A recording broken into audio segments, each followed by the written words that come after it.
नमस्कार साथियों, आज नवरात्रि का प्रथम दिवस है। आप सब लोगों को नवरात्रि की हार्दिक शुभकामनाएं। माता रानी आप सब लोगों पर अपनी कृपा बनाए रखे। मैं भी अपने घर में माँ की चौकी सजा रही हूँ। मैं हर साल इसी प्रकार माँ की चौकी सजाती हूँ।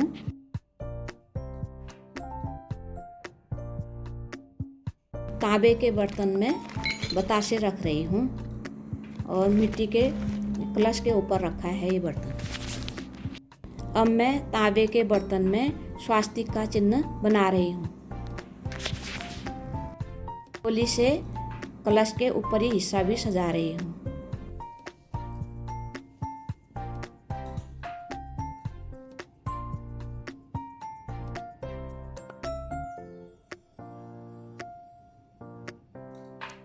गोली, चंदन, अक्षत, सुपारी, सिक्का, हल्दी की गांठ, जौ और सरसों के बीज भी डाल दिए हैं।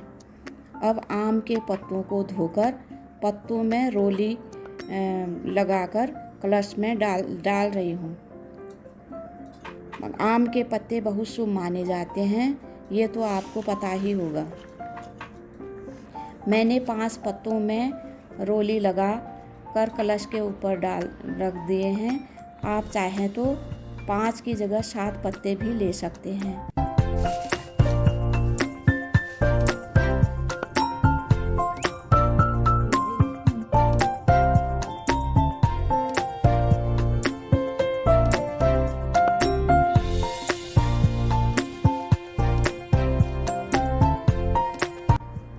अब मैं कलश में कलावा बांध रही हूँ। अब मैं चावलों से अष्टदल कमल बना रही हूँ।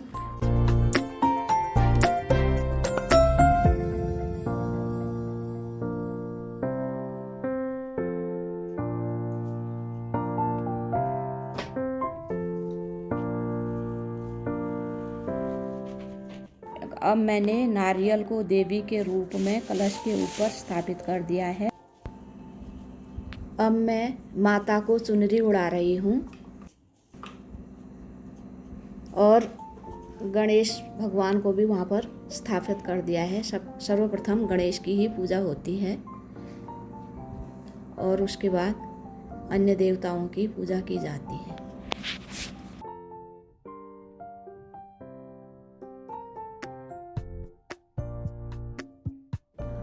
अब माँ की अखंड जोत जला दी है।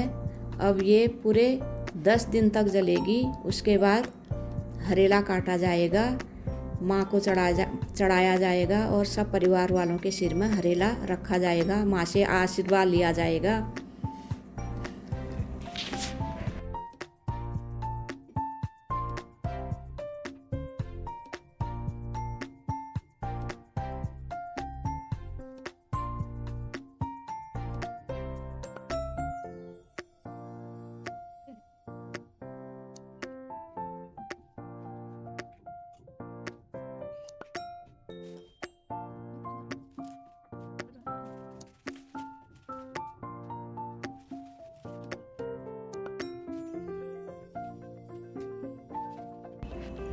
अब मैं एक टोकरी में हरेला बो रही हूँ। इसमें जौ और सरसों के बीज डाल रही हूँ। जौ को बहुत शुद्ध माना जाता है।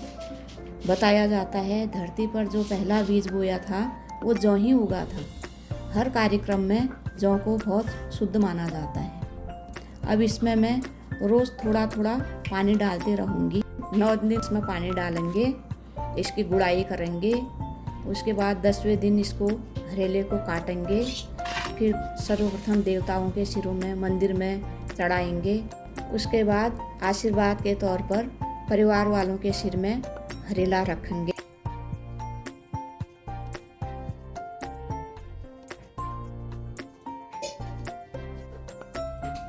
अब मैंने माता का पाठ पढ़ लिया है। अंत में मैं दिए में कपूर जलाकर आरती कर रही हूँ। मेरी माता से यही प्रार्थना है कि सभी स्वस्थ रहें, सुखी रहें और माँ अपनी कृपा दृष्टि हम सब पर बनाए रखें।